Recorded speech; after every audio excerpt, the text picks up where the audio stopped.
Welcome, everybody, to episode 157 Two Goalies, One Mike, brought to you by Fatty Beer Company, Western New York's premier market and tap room with over 300 beers to choose from at 8 different Western New York locations. Fatty Beer is the premier spot for all of your happy hour needs, whether it's to watch partake in a Buffalo Bison's televised game, Toronto Blue Jays game in the summer, or the NHL Finals, or the Stanley Cup Finals, sorry. And, of course, Buffalo Logo Apparel, one of the greatest spots to get any of your locally designed Buffalo sports apparel needs, from your shirts, your hats, your hoodies. They literally have everything. You can find them both at Buffalo Logo Co. on Instagram and Twitter, at Fatty Beer on Instagram and Twitter, fattybeer.com and buffalogo.com. I am joined by my co-host, my special co-host, my guest co-host, the play-by-play man for the Guelph Storm and the Instigating Podcast, Ryan Drury, friend of the program, and returning guest, one of my favorite interviews we always have on here, Mike Harrington from Buffalo News. How are you both doing, guys? Doing well. Gentlemen, good evening. Thanks for having me. Not a problem, man. A lot to talk about. The Stanley Cup Finals got here pretty quick. Just seems like a week ago we were talking about the opening round. But two teams that I don't know if most slated to be here in this spot. Maybe Florida, after obviously them being here last year, but I definitely didn't have the Edmonton Oilers in the spot for the West. My pick was Vancouver, and I owe a good buddy of mine dinner due to that. But Vancouver was my pick. Obviously, they overcame a lot to get as far as they did with the goaltending and Brock Besser being hurt, but they couldn't overcome everything, and Edmonton was able to prevail to get to the finals. But I'm just going to start with you, Mike. Just your initial thoughts on this matchup going in. A lot of former Sabres, of course. The Florida Panthers, known as Sabre South, and just your feelings on who might have the upper hand. Well, believe it or not, I picked Edmonton back in October. Now, they certainly took a circuitous path here, starting 2-9-1 and firing the coach. You didn't expect that to happen, but Definitely not. No, I did pick Edmonton and Carolina, and I was pretty stuck on that, but Carolina didn't get past the Rangers. And once Edmonton got their season rolling, I really liked their chances. Certainly they have two of the best 4 or 5 players in the world. The question really was, did the defense and goaltending hold up? And Stuart Skinner was a big doubt in the Vancouver series. He got yanked for a while. But Stuart Skinner basically outplayed Jake Ottinger in the Western Conference Final. And that's a big reason Edmonton's here. It's interesting to me that both of these teams, were down 2-1 and ran off 3 straight wins to get to the Stanley Cup Final when it looked like we might be heading for a New York-Dallas series. And those were the top 2 teams in the standings this year. So now you have Connor McDavid finally making his first appearance in the Cup Final in year 9, the year after Jack Eichel got his cup, against the Florida Panthers. And, the Panthers are the first team to go back to the Cup Final in a year after they lost it since the Penguins in 2009. The Penguins lost to Detroit in 2008, and in 2009, you remember they beat the Red Wings, the 7-game series that ended with the Marc-Andre Fleury save. So the Panthers have the experience of the Stanley Cup Final. There's a few guys in Edmonton that do also. Certainly Corey Perry's playing in his 5th one. But a real contrast in styles, and to me, McDavid and Draisaitl have to be elite world-class players because, as we've seen, in these first 3 rounds, the Panthers are very deep. They played great defensive hockey. Bobrovsky is great. But the real key to me is look at the job Alexander Barkov has done against prime players on the other teams. Look at the job he did in the most recent series, shutting down the New York Rangers, shutting down Artemi Panarin, Mika Zibanejad. Barkov has been terrific against other teams' elite offensive players. He hasn't played someone the likes of Connor McDavid, though, and that to me is going to be an incredible thing to watch, and we'll see what happens. And, Sabre South, like you say, the whole world's rooting for Kyle Okposo, right? Come on. The guy. We'll get to that. We'll get to that. But I like the series as a whole. I like the star power we have. The Panthers are a love 'em or hate 'em team. I think it'll be fun. I don't like 17 days for the Stanley Cup final, but it is what it is thanks to television and travel, and we'll just see where it goes. I'm going to let Ryan jump in, but the one thing I do want to say is on the Alexander Barkov comment. I think he is one of the most, I don't want to say underrated, but least talked about stars in the league. You know what I mean? Like he does everything the right way. He's a guy that can go out there and score 90 to 100 points at any given season. Defensively, he is an absolute stud. He's responsible. He's a good leader. And that's what guy, I mean, I don't know if because you have Steven Stamkos down there in Florida too, it just doesn't get talked about enough. Well, and you didn't really start talking about Patrice Bergeron and Anze Kopitar until they started winning Stanley Cups. Yeah. And Stanley Cup Finals. Barkov's profile has immeasurably jumped. He's won some Selkies now, and they've made the Stanley Cup Final 2 years in a row, and he is making those conversations that he should have been making earlier that he had not been. Ryan? Yeah, I agree on Barkov. Like, I think he's one of those guys that, I mean, to me, he reminds me a lot of Pavel Datsyuk. And I mean, it's not just his two-way acumen.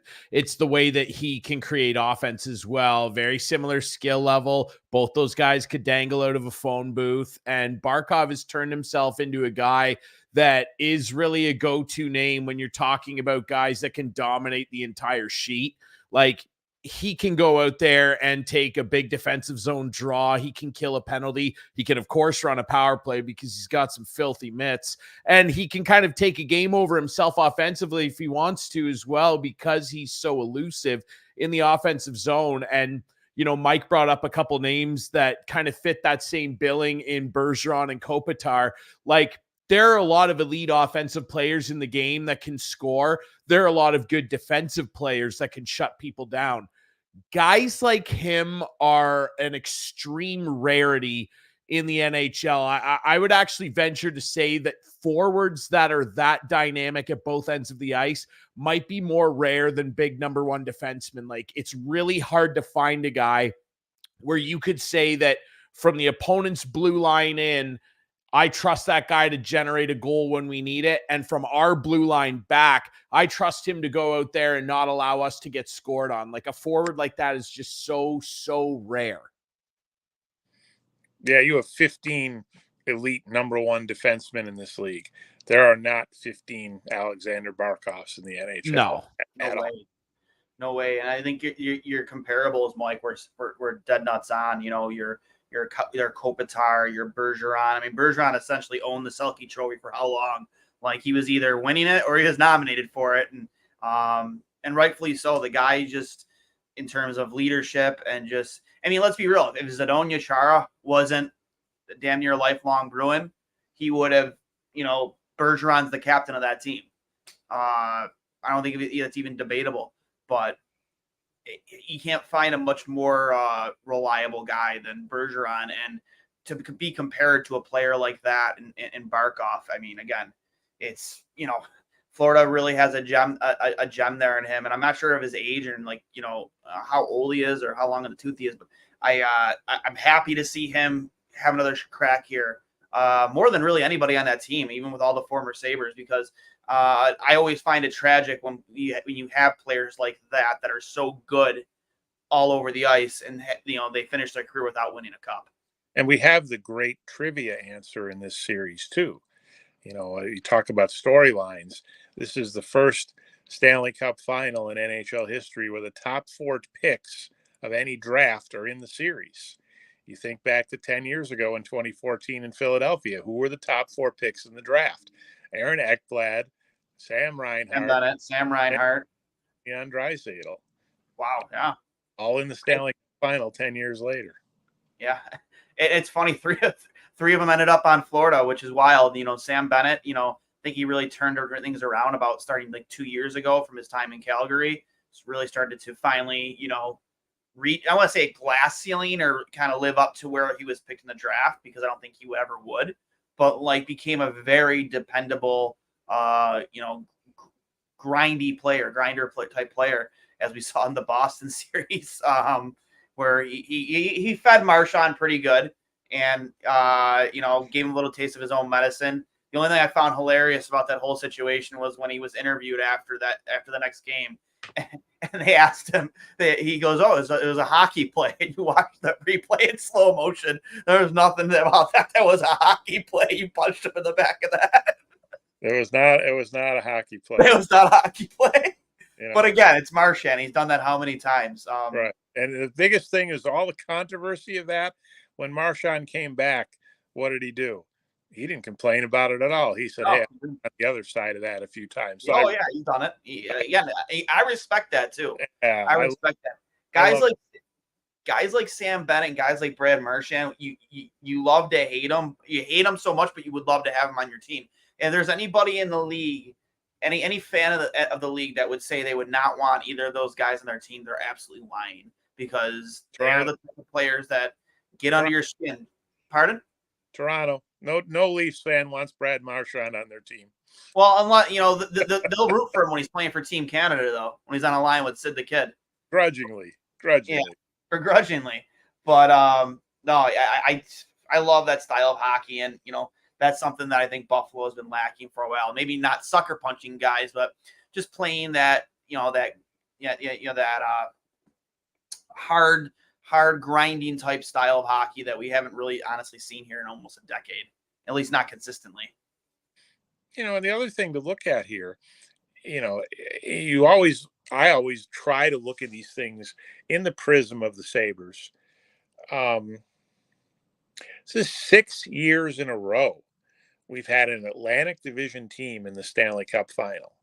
So that just shows you what the Sabres and Detroit and Ottawa and Montreal and even the Leafs are dealing with, having a team from their division good enough to go to the final 6 years in a row. When you go back to 2019 to Boston, followed by Tampa's 3 trips, and now Florida going 2 years in a row. And it just shows you that, the Sabres, you want the Sabres to make a breakthrough. And it's a tough road when you have teams good enough in your division to go to the final 6 years in a row. And that little triumvirate at the top of the division for a while was Boston, Tampa, Toronto. And now it's really become Florida, Boston, Toronto, and Tampa's clearly number 4.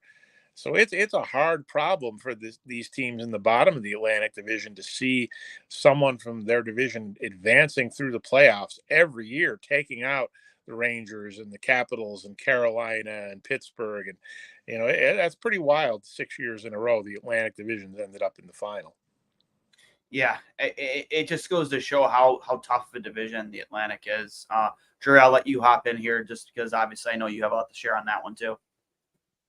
Yeah, I mean, it's one of those things where I think that they're kind of staring up, the Sabres are, up the ladder at teams that have kind of had the benefit of building their rosters properly, mostly through the draft. Like, you look at Tampa, did they add guys? Yes, but most of the guys that they added were ancillary pieces. Hagel, before that, they tried to bring in guys like Callahan. Of course, McDonough came over and was a big part. He's going back there now. But the core of that team was drafted and developed there. The goaltender was drafted and developed. Kucherov, Stamkos, Cirelli, who's a guy that doesn't get talked about a lot there. I watched him in the OHL. He's a very underrated player in the NHL. And, of course, Braden Point.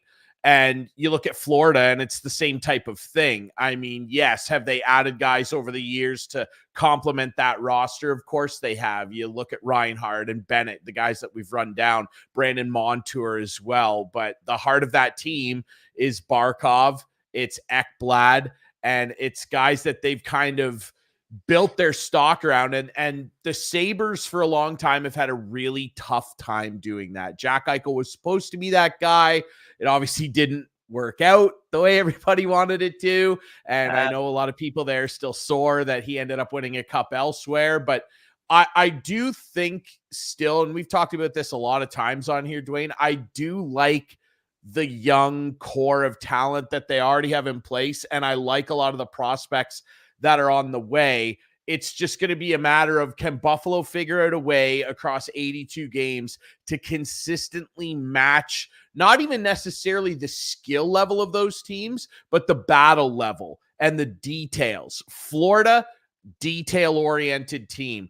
Edmonton, it's not a mistake that they're here. Yes, maybe it surprised some people. Look at the underlying numbers. They are a very detail-oriented team. And it took them a long time to figure that out, by the way. Like, even with McDavid, it's taken them a while to get to this level. One Western Conference final appearance where they really fell apart. A number of first and outs, a couple second and outs. Like, it took this team a long time to learn how to be that detail oriented, right? So Buffalo is a team that's going to have to learn how to do that across 82 games.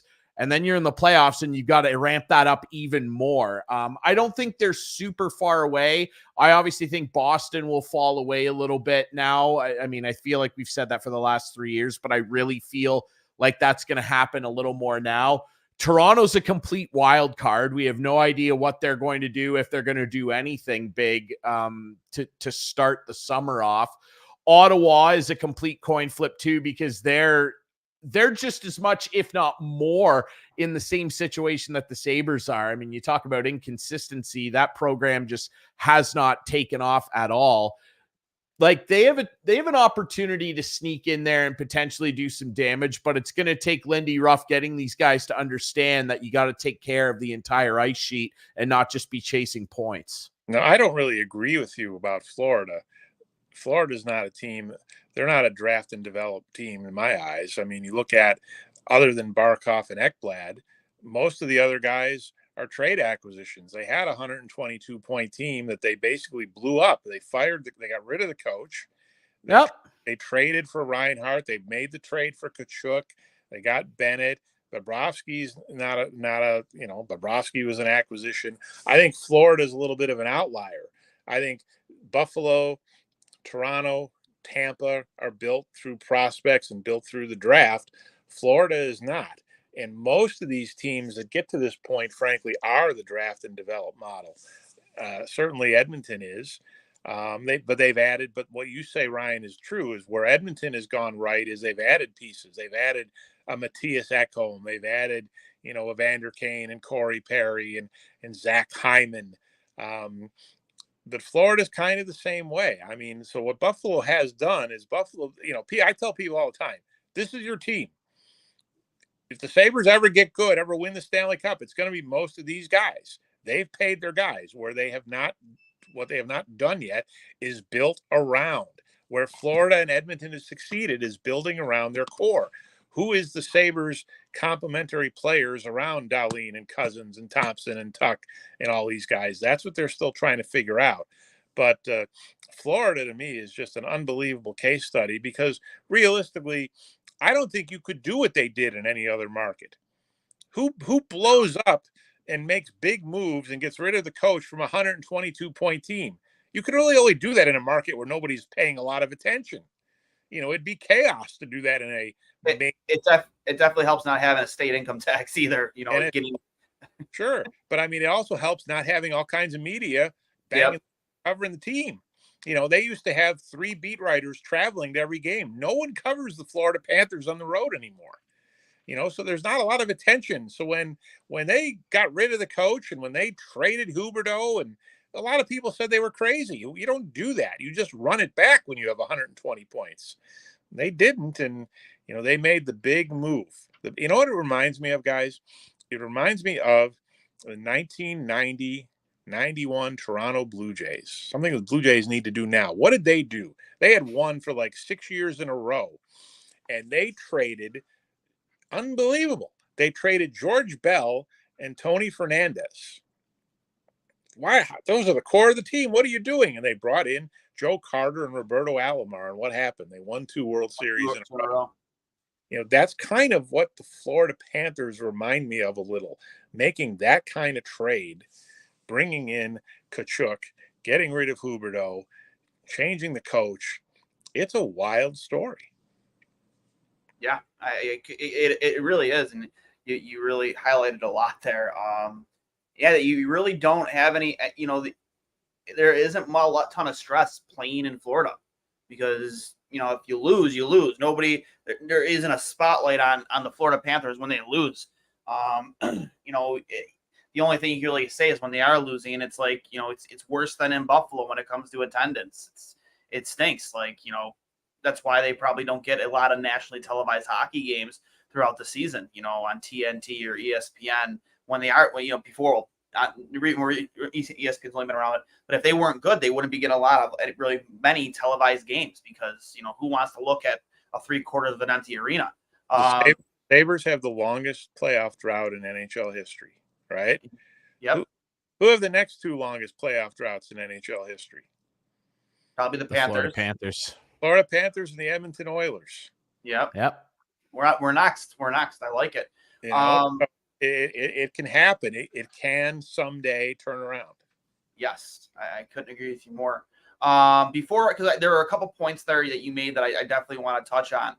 One thing but before I get to that, I do definitely want to touch on the Kyle Okposo comments when interviewed was about a week ago about his time in Buffalo and what went wrong. A lot of the things that have been, especially, how things go on Sabres Twitter, some polarizing comments about him recognizing major issues as early as the first month of the season. It's not Kyle Okposo's fault this team fell off the rails. It's not. I was in a group chat earlier where, we were kind of talking about this. A lot of guys that I've grown up playing hockey with, to what he spoke about, recognizing that they weren't the same team as the year before, that they just didn't have it. He didn't say exactly that, but he pretty much did. How much of that is at the feet of the coach?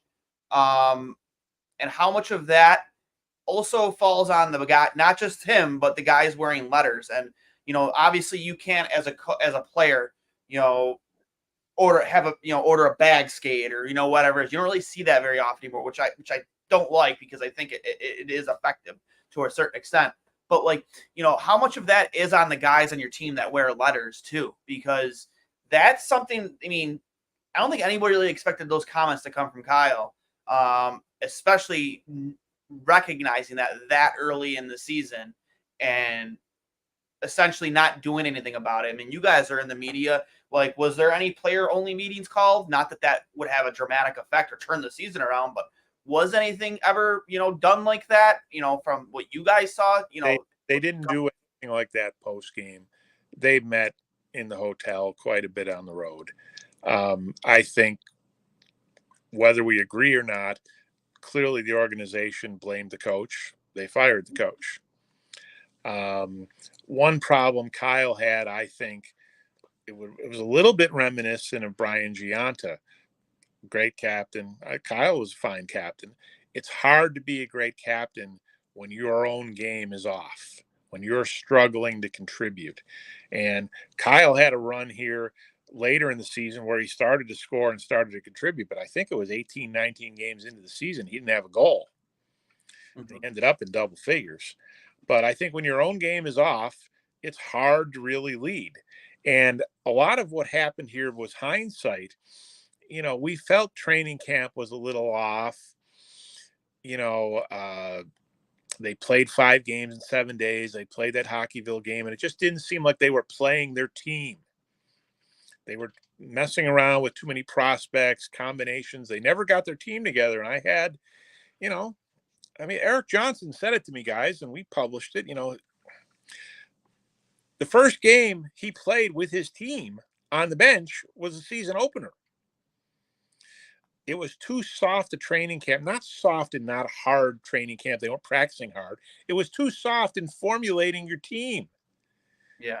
And that became an issue. And that's why I think they were chasing the season. They weren't ready to go.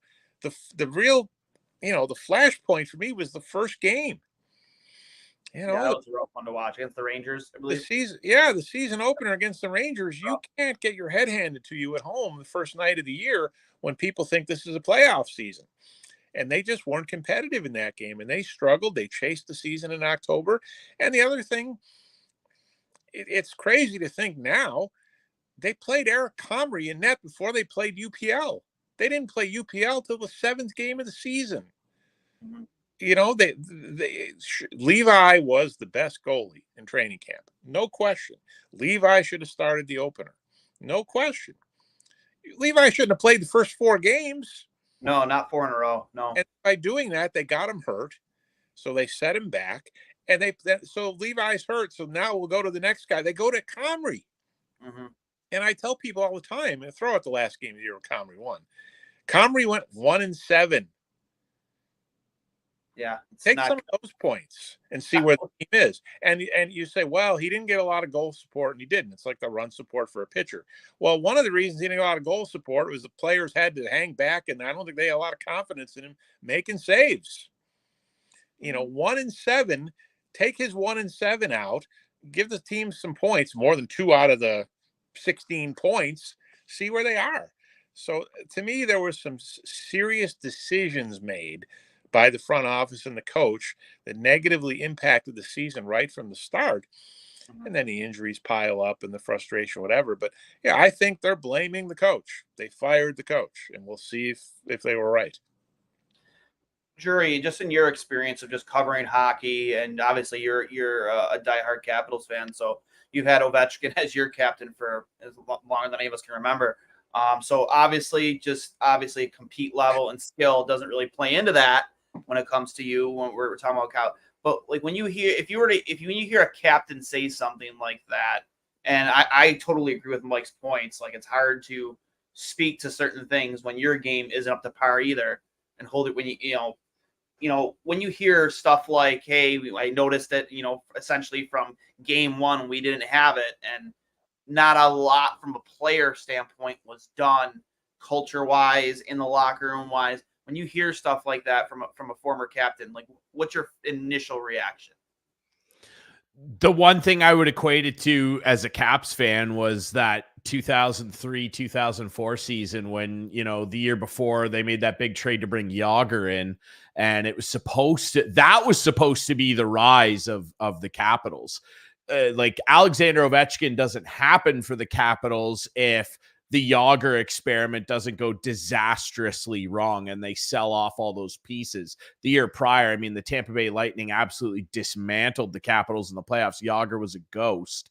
And I remember back in those days and hearing some of the guys from that team talk about it years later, guys that I really respected and loved as a kid, like Steve Konowalchuk and Anson Carter and Peter Bondra, Kolzig, like guys like that talking, just saying it just felt like the whole team was centered around one guy and it was basically a PR experiment and no one really felt like the team was cohesive. Like when you hear stuff like that as a fan, you're like, well, what am I spending all my money on?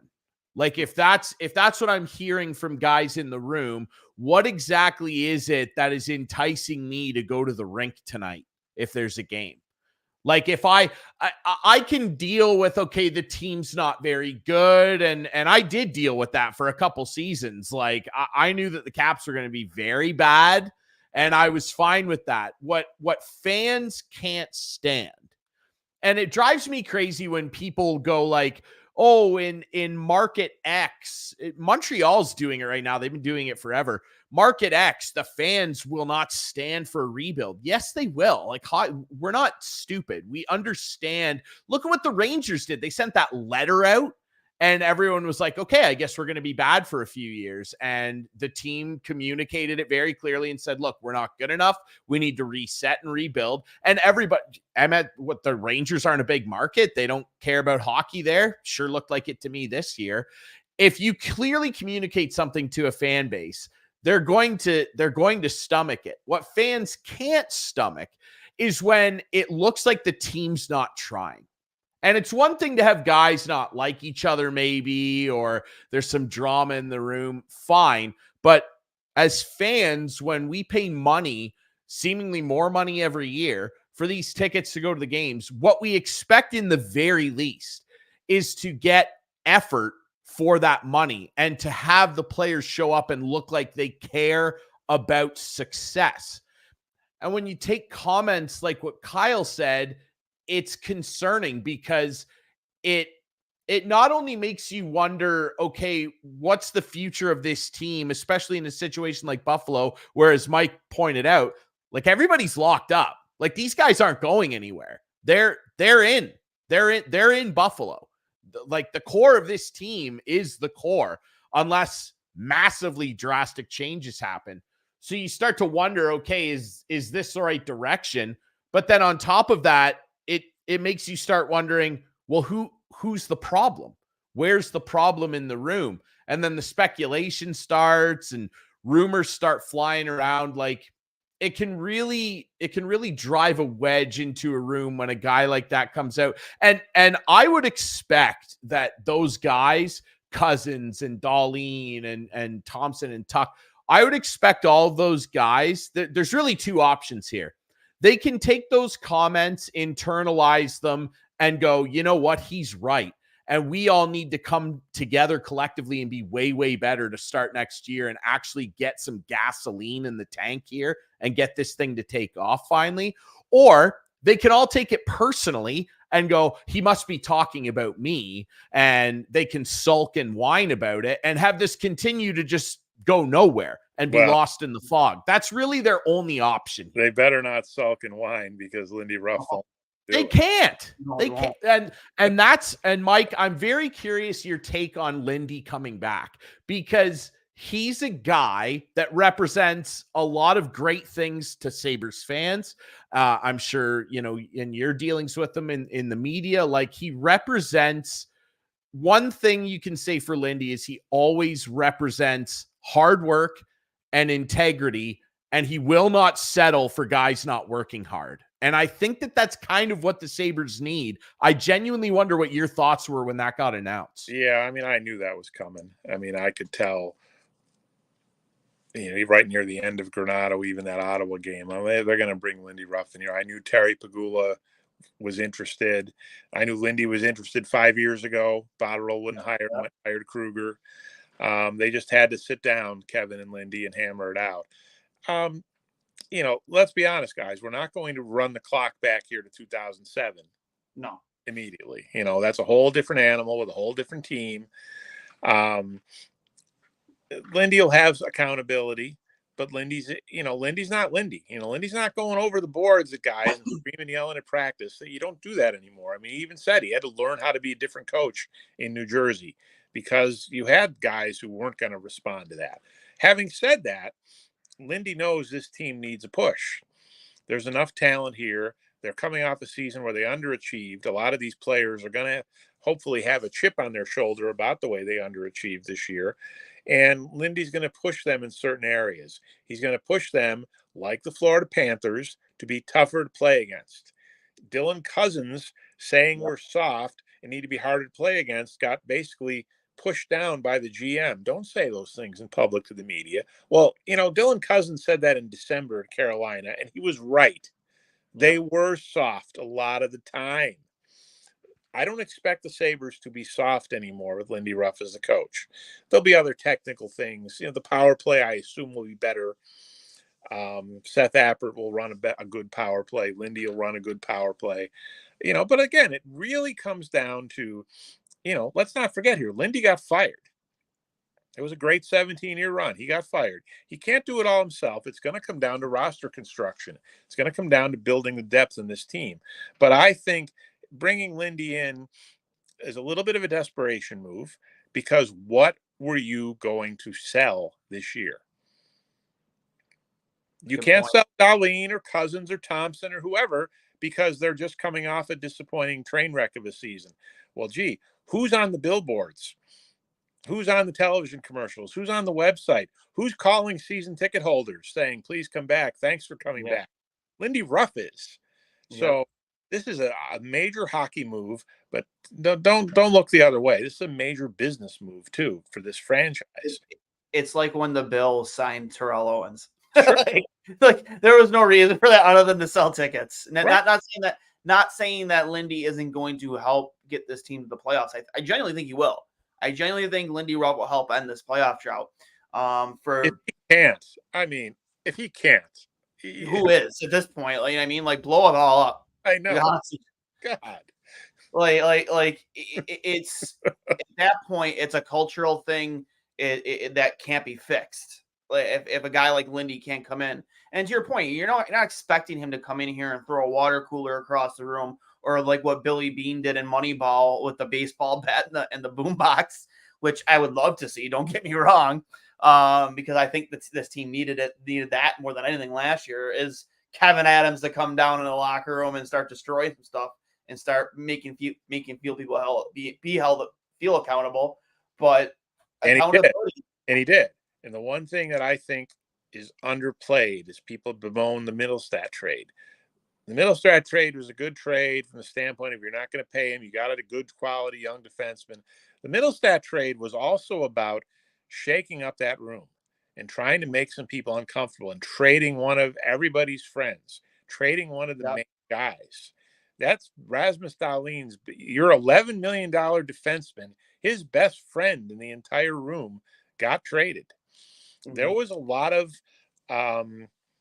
hidden meaning to the Middlestat trade, and it was exactly what you just said, Duane. They needed a little bit of a wake-up call, and it woke guys up. There's no question about it. And there might be another move like that, another seismic move coming. We don't know.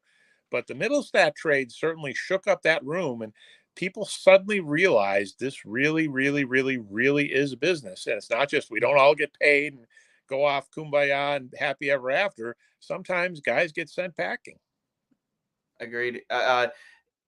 Accountability is definitely the top of the list. And I think that, to your point with the Middlestat trade, you mean, obviously, that's a shake-up move. That's again, you didn't plan on bringing him back, but you got a good, in my opinion, high ceiling defenseman in Bowen Byram, who was relied upon a lot during that Stanley Cup run for Colorado. He was playing like 24 minutes a night. Yes, I think it was like a rookie in his first year as a rookie, even. I think it was his first season. You got a quality defenseman there, but to your point, like you traded your potential future captain's best friend. Like that's his best friend. They were roommates. Yeah. Like, I mean, like that's do they even go to Dahlin when they make that trade and ask him how he feels about it? No. They just went and did it. They went and did it. They need to be done. You're a player. The GM's the GM. You don't ask the player's opinion on a trade. No. You make the trade. They were in Toronto. Dahlin was taking a nap when that trade happened. That was game day in Toronto. So no, the GM did his job. He was the GM, and if you're a player and you disagree, that's fine. But he was doing what he thought was best at the time, and we'll see how it plays out. It's not like Middlestat. I loved how Middlestat played in Colorado, and everybody got all hyped up about his comments. And there was nothing wrong with how hard the Sabres practiced. Yes, Colorado practices faster. They have Nathan McKinnon on their team. Yep. That's why they practice faster. There's nothing inherently wrong with how, believe me, we watch practice every day. We saw how they practiced under Kruger and Housley. They practiced at a whole other level under Granato. This whole bunch of crap is talked about on social media all the time is simply wrong. And everybody took Middlestat's comments out of context, didn't understand what he was saying. They have Nathan McKinnon. That's why Colorado practices so much harder and faster. Another thing too is they do have play at a much higher altitude up there too. So I wonder if that played into it as well. That's what he meant. He said those things after a morning skate. You've got to practice at a different level at that altitude to get your body moving. That's why visiting teams struggle when they go up there. I mean, so that whole thing was just sometimes like, the situation with Okposo. I wasn't in the room when Okposo said that. He said that down in Florida. A lot of these things nowadays take on a life of their own. It's like the little drill you have in second grade, and you whisper in a kid's ear and you say 3 words and tell them to say the next kid, say the 3 words to the next kid, and see what you get by the time you've gone through 25 kids. And it's nothing what was said at the beginning. So that's kind of how this stuff goes. And it really, you can tell it agitates me from time to time. But, again, people want to say, oh, the Sabres weren't practicing hard. All the people that say that should say hi to me at practice every day. They're not there. Yeah, exactly. I agree with you 100%. I'm going to let Drury start this one off just because I know you're going to have a lot to say about this, Mike. And I'm fairly positive I'm going to agree with you, Mike. Sabres pick at 11th in this draft. They have a handful of prospects that are going to push to be on this roster next year. It's my opinion that you should trade that pick if the plan is that at least those top 3 prospects aren't going to be on your roster next year? I think it's a big fail, in my opinion, to not trade that pick for a rostered player. How do you feel about that, Ryan? Do you think Buffalo should invest in what is supposed to be a deeper draft? Again, not very top heavy, but deeper. You obviously seeing a lot of the junior talent covering the Guelph Storm and seeing, the players they play against. What is your opinion of that? Should the Sabres stay at 11 and hopefully push that one of their prospects are NHL ready next year? Or do you think they should make that deal for a player that's going to slot into the lineup next season? I personally think that they should start to add some ancillary talent to this group, and preferably a veteran guy that can come in there and make a big difference. And preferably it would be somebody that is a detail-oriented player, somebody that can make an impact at both ends of the ice. I think that they're pretty set at defense, just in terms of the high-end pairings. Like, you bring Byram in there and you've already got Duane and Power. Like, you've got the makings of a really great decor for the next, 8 to 10 years, potentially. It's at forward where I think that they lack some discipline in terms of playing the right way all over the ice. I think they have a lot of good prospects on the way still. And if you could turn that number 11 into a guy that can make a really big difference on your team, when you look at guys that have been added by teams like Vegas over the years, adding a guy like Mark Stone, which made a huge difference. I know he's not a popular guy to bring up because of the cap stuff. I get it. But Mark Stone is a difference maker when he's on the ice and healthy. Reinhart, who was in Buffalo, down in Florida. If you can take that pick and give it to a team that needs that pick, that's in a real rebuild mode, and get somebody that can come in and make a big difference on your roster, just in terms of showing guys the right way to do things. The talent is there on Buffalo. Like, there's lots of talent here. I mean, there's a guy down the middle of your team that scored 50 goals. Like, there's plenty of talent here, and first overall picks in Duane and good young goaltenders. The talent's there. It's all about those details. So I feel like if there's somebody that they can go and get that Kevin Adams feels is going to make a tangible difference on the way this team approaches games, not even necessarily plays them, but how they approach games and their mindset in different situations, trailing late in the third period, a big penalty kill, a much needed goal on a power play coming up. If they can go and get somebody that can lead these guys in the right direction and help pull them along, I think that would be a smarter play, because I do think they're still pretty prospect rich. Well, I think they should trade the pick. I don't expect them to. In general, NHL GMs are not daring at the draft. It used to drive Tim Murray crazy. He wanted to do NBA sign and trades all the time. Nobody would do it with him. Nobody would dance with him. How many first-round picks get traded in the NHL? It doesn't happen very often, guys. It really doesn't. You look back the last 10 or 15 years, how many first-round picks get traded in advance of the draft? Unless it's happened at the deadline, not very often. Not very often. It's so rare because of the cap now, right? Because teams need those young guys. Right. They need young guys. So that's the first problem. The second problem developed, basically yesterday and today in Buffalo at the Combine, when Tom Fitzgerald of the Devils talked to NHL.com, who was the only access to the Combine pretty much during the week, and said the number 10 pick would be in play. Well, we all know the Devils need a goalie. That's why Lindy's coaching the Sabres now, because they didn't get him a goalie and he got fired. And after he got fired, they went and traded for 2 goalies. They traded for Allen and Kakin. Well, they need a real goalie. Well, couldn't the Devils trade the number 10 pick to the Boston Bruins for Linus Ullmark? Couldn't that be in play with Nashville for UC Saros, or Calgary for, Markstrom, yeah. Markstrom, right.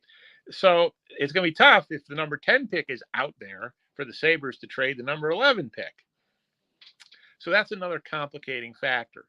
I think Kevin Adams needs to trade the number 11 pick for an NHL player, because I think if the Sabres go belly up again this year and don't make the playoffs, Kevin Adams is out of a job. And it isn't going to matter who he picks at number 11, who's going to play in 2 or 3 years, because he's not going to be the GM. That's just my opinion, that I think Kevin Adams is in serious trouble if they don't make the playoffs under Lindy in year one. Completely agree. You know, it's a hard problem, you know. And again, okay, like you say, let's trade the number 11 pick. It is the number 11 pick. Are you going to trade the number 11 pick for a third line center? I don't know. You know, Scott Laughton. You're going to trade the number 11 pick for Scott Laughton? I don't know. No. You know, Kevin's in a bind. You know, I'm trading the number 11 pick. I want a top 4 defenseman or a top 6 forward, except I don't need a top 4 defenseman, and I might not need a top 6 forward. I need bottom 6 forwards in this team. I need a better third pair defenseman. So I think the Sabres are completely fascinating, because we know the Devils are trading the number 10 pick trying to get a goalie if they trade it. I don't know what the Sabres are going to get with the number 11 pick. And I just think it makes them super interesting to follow going into the draft and on draft day to see, you know, do they just suck it up and take another kid, or do they do something creative or something we don't even expect? And one thing too is, you know, and they'll transition that into this next, because there's been a lot of, you know, NHL rumor mill stuff, you know, certain players being on the block going into the draft. Obviously the season's winding down. We're heading into the finals. Guys like Rasmus Anderson, whose name has been in talks a lot out of Calgary. Martin Necas out of Carolina, young 25-year-old forward coming off a 50-plus point season, would probably slot into if you're a Buffalo, you know, definitely probably a third line player that could easily fill into your top 6, which, you know, having that type of versatility, it would be really nice. Is he exactly what Buffalo needs? Probably not. Again, I'm more of a sandpaper guy, and then the name at the top of the list, just like his brother a couple of years ago, has been consistently Brady Tkachuk, and how happy he is in Ottawa. Yeah, that's garbage. Even Steve Stais already said this week they're not trading him. He's the face of the team. They're not. Brady Tkachuk is not getting traded. It's social media narrative. He's the face of the team. They got a new GM. They got a new coach. Brady Tkachuk. People have to stop talking about Brady Tkachuk. And if the Senators were trading Brady Tkachuk, the last team in the league they would trade Brady Tkachuk to is the Buffalo Sabres. A division team, yeah. It's the same spot as they are. Yeah, and another thing too is it's like any trade you make with a division opponent, like, it's going to be a massive overpay. Right. Like, that conversation starts with players like Dylan Cousins or Owen Power or Jack Quinn. Yeah. You got to be willing to part with players like that in order to bring in a Brady Tkachuk, which is why I even if he was available, like, you know, again, I was speaking on Twitter in like hypotheticals, like, you're going to have to massively overpay, and it's going to start with players that you might not want to part with. Like, and those 3 probably be at the very top of that list. Brady Tkachuk's going nowhere. That's just silly, stupid social media rumor. So, your thoughts, Ryan, on the obviously you know, you follow the league just as much as I do.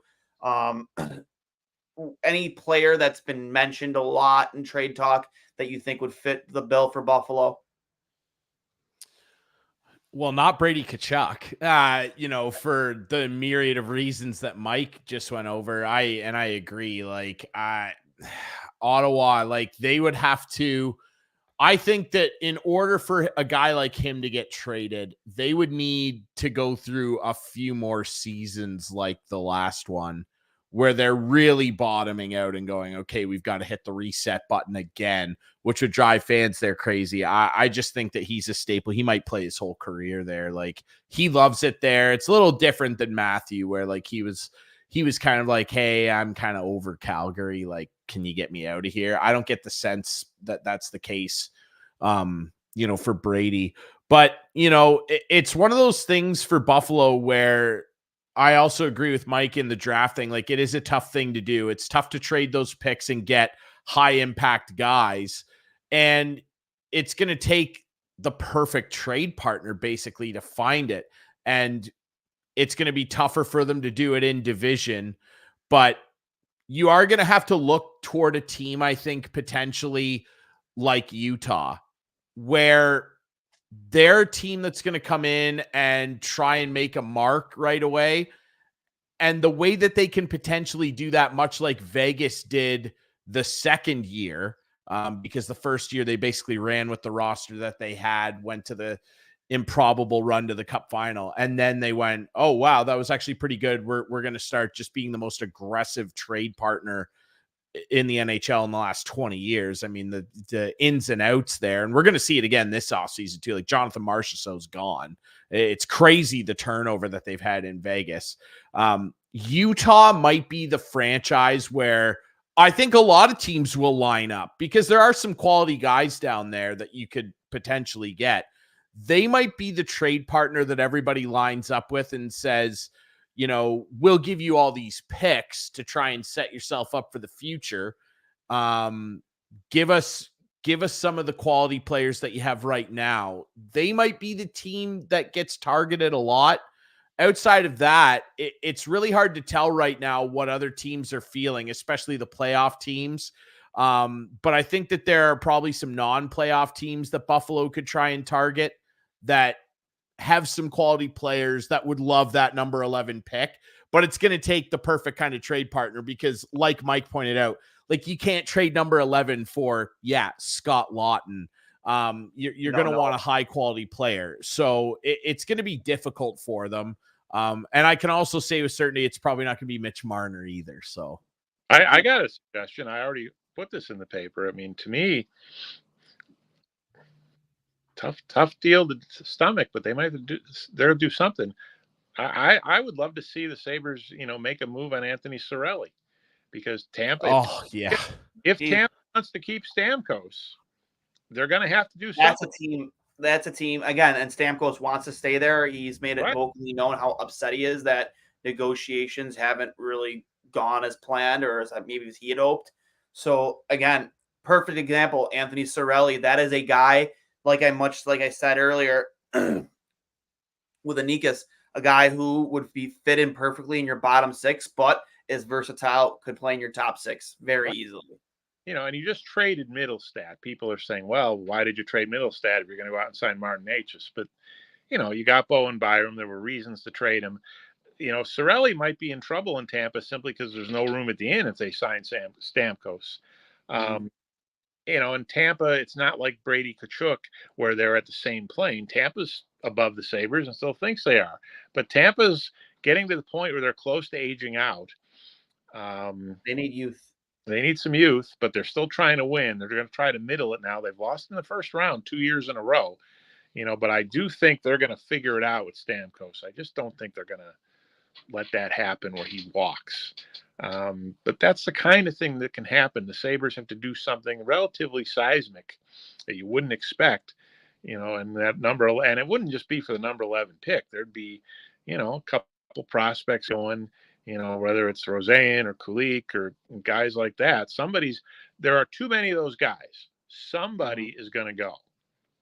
Agreed. I don't know which one. Savoy, Kulik, Roseanne, somebody's going. For me, if they're not trading the 11th overall pick, then one of those guys has to be packaged with something to get a piece in that's going to help this team make the playoffs next year. That's to my next point. I think a move like that is going to, in terms of Kevyn Adams' job security, I know him and Terry have a great relationship, but if you stand put and don't do anything to add to this roster offensively for the second off season in a row, it's hard for any owner, I don't care what your relationship is with the GM, to sit there and say, how do you not fire him? His job could be in line this offseason. Right. It's okay to trade your prospects. Yes. You don't have to stockpile them and wrap them up in a bow and hang on to them their whole lives.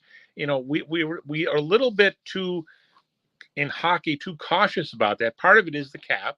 You need some cheap $900,000 players. I get that. But more teams need to take a little bit of the baseball mentality. And again, it's a different sport. There's no cap, whatever. There's luxury tax. But baseball, your prospects are as much to trade for your team as they are to develop to become members of your team. And in hockey, they're not used as much as pawns as they probably could be. And here's a case now where most times in hockey, you're in a much more of a long-term prism, and the Sabres have been obviously in a long-term prism. For a team that's missed the playoffs 13 years in a row and should be, quote, in another rebuild, the Sabres are not in any way, shape, or form in a long-term prism right now, guys. They are in win now. They've publicly said win now. They have to not even win now. They have to win this year. So that means you might sacrifice a little bit of your prospect pool to win now. You might even overpay with your prospect pool to get a veteran NHL player. And that's okay. And it shouldn't, if they trade, I don't want to trade Matthew Savoy, but if they do it, people can't freak out about it because this is not a rebuild anymore. This is a must win this year now, not a rebuild. I look at too, when it comes to the prospects that you just mentioned, I think Savoy probably has a leg up on anybody, to make that jump next year, just because, his play never really had any drop off season. I know he went back to junior and he dominated a level that he'd already dominated at, but like you look at Kulik and coming out of the World Junior Tournament, how like his play dropped off again. He's probably the only guy I can tell you why. I made a point too that. He's at the end of the day, he's a 19-year-old kid who might be burned out a little bit. He's played 2 years. Played so much hockey. Yeah. And so Savoy, there's two things with Savoy. The first thing is he's played almost no hockey in the AHL. Yeah. The second thing with Savoy is he's got to show that he can stay healthy. Because once he's gotten to professional hockey, he hasn't stayed healthy. Savoy was in Zach Benson's spot for training camp until he hurt in the prospect games and never got the chance to go to training camp. So maybe Zach Benson never even makes the team if Savoy is healthy. But, I would like to see what happens with Savoy this year in the AHL. I don't necessarily want to push him to the NHL right away. I'm not sure Kulik or Roseanne. And you know what? There's no failure if Kulik, Roseanne, and Savoy are all in Rochester next year. No. That's not a failure. But I think you might need to use one of them if you're going to make a package with that number 11 pick to help your team right now. What do you think UPL gets for his next contract? What number? Better be careful. Better be careful. I mean, to me, I loved his season, second half from January 1, but he can't get Linus Ullmark money. No, I agree. I'm not a big proponent of overpaying goalies more than like six.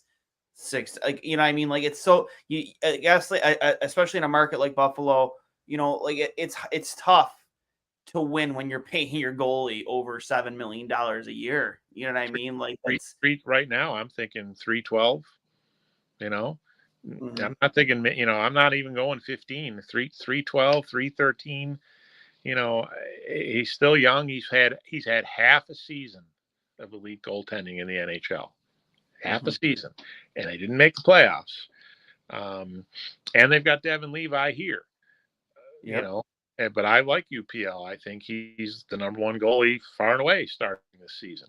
Do you think Levi starts in the NHL next year? I got to be careful. And I mean, yes. Yeah, I agree. What are they going to do? They're going to go out and sign Ace Smith? No. It's going to be UPL and Levi. And two people kind of look at Levi and like, oh, he was supposed to be safer. Like, he didn't have a bad year, even from an NHL standpoint. As a 21-year-old rookie, like he had some impressive wins this season. He beat Boston, he beat Toronto twice, he beat Tampa, he beat Vegas. You know what I mean? Like he had some, and he went to the Bell Center at home. I know Montreal wasn't a good team, but you can imagine how much pressure he felt going, back home in front of his hometown. You know what I mean? Like, he got an impressive win there. I think that people look at that and look at the number and 899 save percentage and like, oh, no. I think if it was any other situation, if there wasn't the hype around Devin, that people would have been more than happy with the season he had. Obviously, with the expectations of the season to be playoffs, there were a lot of people that were upset. But I agree. I think Devin earned a spot in the NHL. I think he had a lights out year in the AHL. He won 30 games. What'd you say? Devin Levi won 30 games this year. Yep. Between While still having a winning record in the NHL too. He did have a winning record. Right. So yeah, I thought it was a great development year. It was disappointing that the Amerks lost Game 5 to Syracuse, because I would have liked to have seen them get another series or even 2 more series and get Levi more high intensity games. But yeah, I thought his development, especially in the second half, went very well. UPL obviously developed tremendously. They just got to be careful. And to Ryan's point, it's tough with these playoffs, because you're right. I mean, our goalies like running backs, but boy, part of me says you better find one and pay him, because that's how you get to the end, as we saw here with Shesterkin, and as we're seeing with Bobrovsky, and not so much Stuart Skinner. The jury's out on him in some ways, but most of these teams, they're not messing around when they get to the end. They have their guy. Yep, agreed. Before we let you go, obviously in the offseason you covered both the Bisons and obviously their major league affiliate, the Toronto Blue Jays. How's the season going? I'm a Red Sox fan, so I haven't had much to be happy about so far this season. So tell me about what's going on with the Bisons of Buffalo and the Toronto Blue Jays. The Bisons have had a pretty interesting year. They've been okay. They're going to, fall short in the first half. There's about, I think, 16 games left in the first half, and then they reset it for the second half. You're looking at some development we've seen with the Blue Jays prospects here. Spencer Horwitz is a guy who should be in Toronto right now. I don't know what the Blue Jays are doing, why he's still here. He's hitting around .330. They've had a breakthrough from Stuart Baroa, their center fielder, who's on pace to steal 50 bases. The pitching, I did a huge story in the Buffalo News this week on Hagen Danner, a relief pitcher who has a great story, playing in the Little League World Series when he was 11 and being a hero in that Little League World Series. And he's a guy I think can help them in the bullpen here going forward. But the biggest impact on the Bisons is going to be what's going to happen in Toronto. By the time the All-Star game hits, do the Blue Jays have to reset? Do they have to think about trading Vladimir Guerrero Jr. or Bo Bichette? Ross Atkins, the GM this week, said, no, that's not on our radar. Well, it's the first week of June. Let's see if it's on his radar in the middle of July. If they continue to be in last place in the AL East, are you going to give them big money deals? Do they want to sign big money deals, come next year? So the Blue Jays have some major decisions to make. Ownership has some decisions to make on Ross Atkins. And Ross Atkins has to make a decision on John Schneider and the manager. So there's a lot of things going on in Toronto that are going to impact what goes on in Buffalo. Some of these guys in Buffalo could be trade tokens for the Blue Jays too. So the trade deadline is often a nervous time in baseball, like any sport, but people forget the trade deadline in baseball is a very nervous time in a AAA clubhouse. And I think we're going to see that in Buffalo this year. Any thoughts, Ryan? I know you follow the game a little bit too. Well, my thoughts, I don't watch the Bisons as closely as Mike does, because our focus here in Southern Ontario, of course, is firmly fixed on the Major League club. And they've played like anything but a Major League club. Like this is not a Major League Baseball team the way that they're playing right now. Like, let's just, be frank. The Toronto Blue Jays are literally up here, like, it's on the radio every day. It doesn't matter if you tune into Sportsnet and listen to Jays Talk with Jeff Blair and Kevin Barker, or you tune into Overdrive on TSN. The Toronto Blue Jays are a joke right now. They really are. They're being run terribly. Ross Atkins needs to go. I was a big proponent that he should have been let go last year. And the way that this year's playing out, he will most certainly be out of a job next year. They've emptied out their high-end prospects, and they did that to get guys, to be fair, like Barrios, who, he started off pretty terribly in Toronto. He's turned into an absolute gem for them. But when you look at their top prospects and you look around even just the AL East, their farm system right now pales in comparison to all the teams they're chasing, and they are chasing all of them. They're dead last in the division. And then when you look at the core of the team and the way that they're built, this was supposed to be a team that would never suffer from a power outage in terms of hitting home runs, generating consistent offense, and getting guys brought in when they're on base. They are bottom third, if not in the bottom three, in every major statistical category when it comes to generating offense, including raw power numbers, OBP, runners in scoring position, scoring with runners in scoring position, and team batting average and OBP. It's unbelievable. And OPS, by the way. It's unbelievable to me watching this team 3 years ago when Vladimir Guerrero Jr. popped off, and if not for arguably the greatest season by an individual in baseball history with Shohei Ohtani, he would have been a runaway MVP that year when he hit 48 dingers. But to look at them now, it's incredible. And he's an interesting case study. And Mike noted this and why it could be a turbulent time for the Bisons. The Jays have a massive question mark in front of them over the next month and a half. Jeff Passan was on Sportsnet up here today talking about it. They have to decide, is Vladimir Guerrero Jr. and Bo Bichette truly the spine of this team for the next 7 to 8 years? Vladimir Guerrero Jr. in the offseason got awarded the highest arbitration one-year contract in baseball history. He makes $18.48 million. That was on a one-year deal. He's turned his season around in terms of raw batting numbers. He's getting on base way more. He's hitting .330 over the last 3 weeks, and he's driving runs in. The power's still not there. He's still only got 5 home runs, but he's at least teetering in a positive direction. Bo Bichette is a mess right now. I don't know what's happened to the kid. Over the last 2.5 years, nobody in the AL has more hits than Bo Bichette. His game has regressed. And then they have a lot of problems with injuries. Like George Springer, the biggest deal that the team's ever handed out in free agency, that guy's hurt all the time. He's healthy this year, and he's contributing nothing at the plate. Yeah, he's still diving around and making great defensive plays. He offers them nothing at the plate. Kevin Kiermaier came back. I don't get the impression they really wanted him back, but he was sitting there and they didn't get Ohtani. So they thought, well, I guess we might as well bring Kiermaier back. And the interest on him wasn't as high as he hoped. He's a black hole at the plate too. And we had Rob Longley from the Toronto Sun on our show last week. And I asked him, the dugout this year looks unbelievably full. Like, what's going on down there? And he said, no, you're not imagining things. They have no less than 6 hitting coaches / consultants. It's unbelievable. There's way too many cooks in the kitchen. They rely way too much on analytics and numbers. A computer spreadsheet is running that team, and fans up here, including myself, are absolutely sick of it. This would never happen. It's a complete pipe dream. If I was Ed Rogers, who is the 5th richest owner in baseball, by the way, just based on raw money, in American dollars, by the way, in the offseason, I would do anything. I would call his phone. I'd leave him 700 voicemails. I'd camp outside his apartment.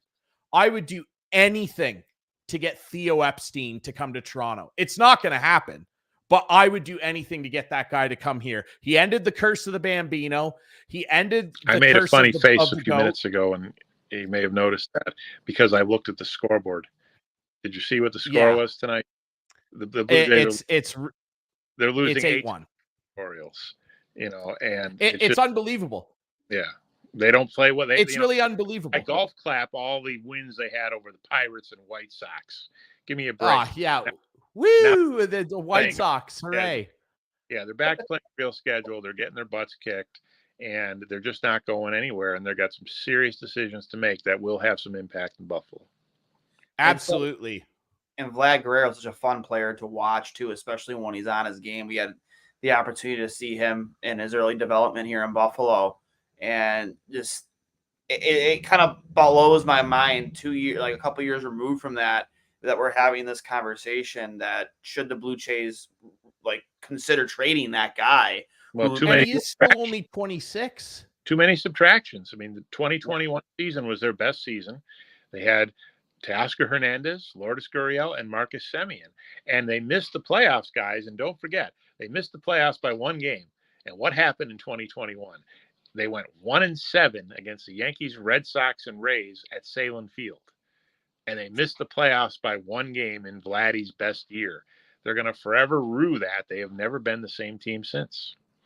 Yep. Yeah, and they never should have let Marcus Semien go. Ross Atkins didn't want to pay him. I thought that was an absolute joke. He set a record for offensive numbers by a second baseman in a single season and was a true leader in that clubhouse. And letting him go and go to Texas and win a World Series will forever be a stain on the legacy of Ross Atkins and Mark Shapiro in Toronto. And again, it'll never happen. If they could get Epstein, that he's one of the only guys, in my opinion, that could actually tangibly turn this around. Like I said, he ended the curse of the Bambino. He ended the curse of the Billy Goat. Now we need him to come to Toronto and end the curse of the computer. And I'm just over it. I'm just so over it. I'm floored by the amount of guys that they let walk, and the whole narrative, Mike, you mentioned letting Teoscar go, Lourdes Gurriel go, Marcus Semien, was that, well, the team's not serious enough. They're having too much fun. There's too much fun happening. Home run, they're hitting too many home runs, and the jacket's on, and it's too much, and they're throwing peanuts at each other. Normally, the home run jacket's back now. The fun police normally comes from the media. The fun police in Toronto came from within their own organization. You know, you hear stuff like this, it makes me think about what year was it? The year that the Red Sox, blew up their roster. It was after Beckett and all that. They were caught drinking in the clubhouse during the season, where they had that 15-game lead on the wild card, and they blew it in the final game of the season against the Yankees. It's a chicken and beer, 2011. Yep. What that was? They won in 2004. They ended the curse of the Bambino was in 2004. Yep. Would this have been in 2009? No, it was 11. 2011. Sorry. Yes. They lost the last game in Baltimore to get knocked out the night the Rays hit the home run to beat the Yankees and get. Yep. My uncle, who is the whole reason why I'm a Red Sox fan, said the Yankees laid down like a $2 whore that night because they didn't want to play the Red Sox in the playoffs. Red Sox figured it out and won again in 2013 and won again in 2018. They figured it out. The Blue Jays haven't figured out. The Blue Jays have not won a postseason game since when? Since 2016 was the last time they won a game, when the wild card. One game in the ALCS against Cleveland. That's been it. Yeah, that's right. Yeah, they did win that game. Yeah, against Cleveland. My point is that the next season, after they blew up the roster, they got rid of those guys. The guys like Beckett and I forget who else. But they brought in Shane Victorino. They brought in Mike Napoli. And me, in my opinion, I'm looking at a picture of him right now, putting the World Series trophy on the Boston Marathon finish line. They went out and got Johnny Gomes. You want to talk about role players? Oh, you're forgetting, though, now. They up after the chicken and beer in 2012. 2012, they finished in last place with Bobby Valentine. Then they brought in. Oh, yeah. I'm sorry. Yeah. Victorino, Johnny Gomes, Napoli, those guys, and won the World Series in 2013. So it did take 2 years. But they went and brought in, and I've always said this with the Sabres when it comes to role players. You guys got to get glue guys. And I remember being at Fenway during that magical season where they were punting their helmets into the stands after a walk-off home run. You talk about having too much fun. But that team had so much fun, and it was all because of guys like Napoli and Gomes and stuff like that. Really brought that locker room together. And, you talk about the Blue Jays like this, makes me think of that, man. And I know if there's a guy that probably hates an analytics and a spreadsheet more than me, it's probably you, Mike, because I can't stand teams run strictly on numbers and analytics, because it's just it's a nice tool to have, but it's not the end all be all. And teams like that are the point. You can't really, sometimes you take stuff like that, just having a couple good culture guys and glue guys in your locker room. Maybe they're not the most analytically best analytical sweethearts, but I remember watching a game at Fenway, and it was just some random game against the Diamondbacks, and they were losing like 6-2 going into the 7th and so whatever. And it was a long drive to the monster. And Johnny Gomes is hauling his ass back there. Mind you, they're losing by like 5 runs at the time, I think it was. And he jumped right into that wall. You could hear him make impact, caught that ball, and you would have thought they just won a playoff game the way that crowd reacted. And slowly but surely, a hit here, a run there, ended with a Daniel Nava walk-off single up to center field. And again, you would have thought they just won a playoff game with the way that crowd reacted. It was so cool to be a part of it. But like, to the point, it's just like, you just need those type of guys on your team. And you mentioned how they got rid of guys like Semyon because they were having too much fun. Like, I don't know, man. I like watching guys have fun. You know, I love watching guys sometimes not take things too seriously because, you know, that's at the end of the day, you know, baseball is America's pastime, right? Like, you grew up a kid loving this game. Sometimes you don't want to take yourself too seriously. And I don't know, maybe that's what the Blue Jays need. And you mentioned a name like Theo Epstein, Ryan, and there isn't a guy more built to turn that franchise around than Theo Epstein. Yeah, I agree. I think it's just a case where, you know, I heard somebody say this the other day, and it sort of rings true. Like, it was a quote that Brian Burke said, and this was after his time as Leafs GM. And he said, you know, the media in Toronto and the fans there are weird. They'll run the GM out of town before they run players out of town. And to a degree, that's true. And I don't know if there's a sports figure right now in Toronto at this current time. The Leafs haven't played in a while, guys. At this current moment, I don't know if there's a sports figure in Toronto that's more despised than Ross Atkins. And I just think it's because he doesn't come across as a baseball guy. You know what I mean? Just a guy. And Theo Epstein does. Like, think about the impacts. Theo Epstein completely revamped and turned around and won at the time in what I would call, outside of the Yankees, the 2 toughest market. He took back-to-back the 2 toughest jobs in baseball and 2 of the toughest jobs in sports in general. Walking in to try and help the Red Sox end the curse of the Bambino. And then he goes and ends a 108 record championship drought with the Cubs. Like, he's a guy that gets it. And when you consider how different those fan bases are, how different those markets are, they both demand greatness and want greatness. They're passionate fans, very different markets. And he was able to ingratiate himself to both of those markets with flying colors. And he made the teams fun to watch again. He completely revamped the fan experience and made it fun to be a fan again. And he made players want to go there. I mean, the Red Sox never really had this problem outside of some of those tough stretches in the 90s. But the Cubs had a lot of trouble getting big guys to come and play there. And you talk about glue guys too. I'm sure, you know, you guys have probably seen that Pearl Jam documentary the year that the Cubs ended up winning and whatever. Ben Zobrist and Dexter Fowler, 2 guys that would never show up in conversations of all-time great players. Those 2 guys were 2 of the most popular guys in that clubhouse that year. And Ben Zobrist and Dexter Fowler each had 3 huge clutch hits on the way to that World Series, including a game-tying double by Zobrist in Game 5 of that World Series. Remember, Cleveland was up 3-1.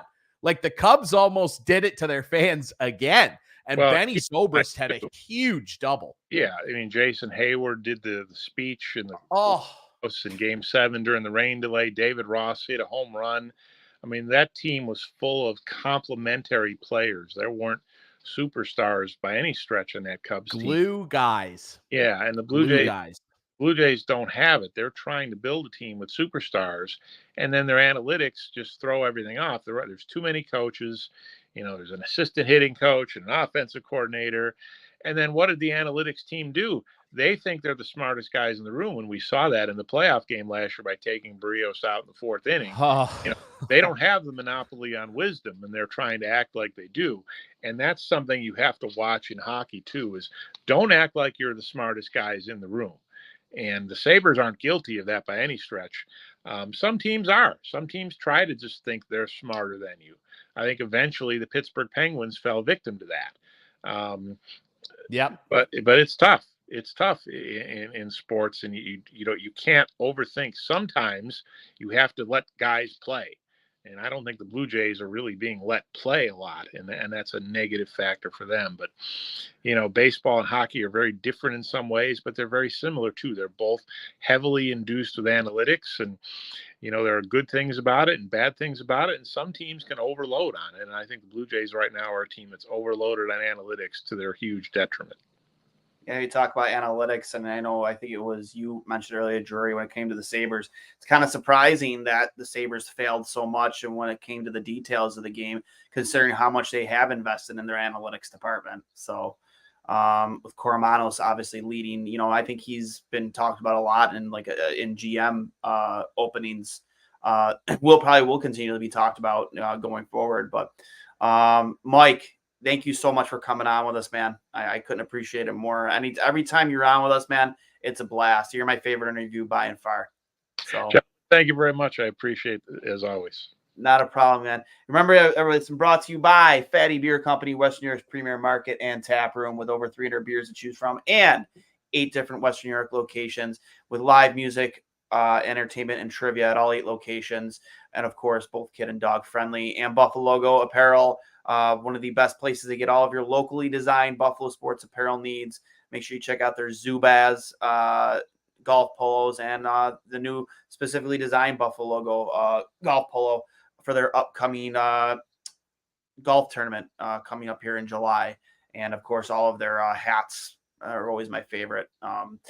Go check them out at Buffalo Logo Co. on Instagram and Twitter, at Fatty Beer, Instagram and Twitter. I am Duane for Mr. Ryan Drury from the Instigating Podcast, and, of course, Mr. Mike Harrington from the Buffalo News. Make sure you go check him out on Twitter. And what are your handles again, Mike, if people want to follow you?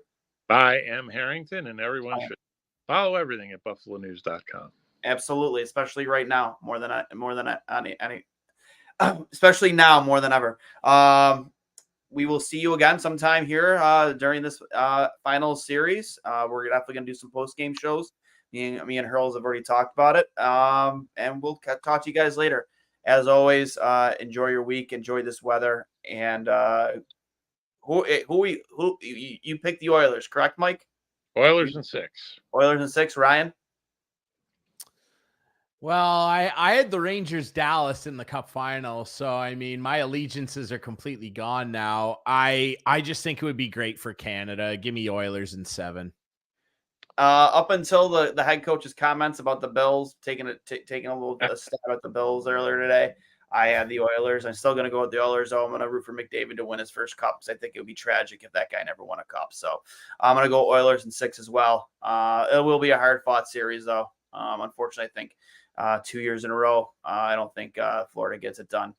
Talk to you guys later. And as always, go Sabres.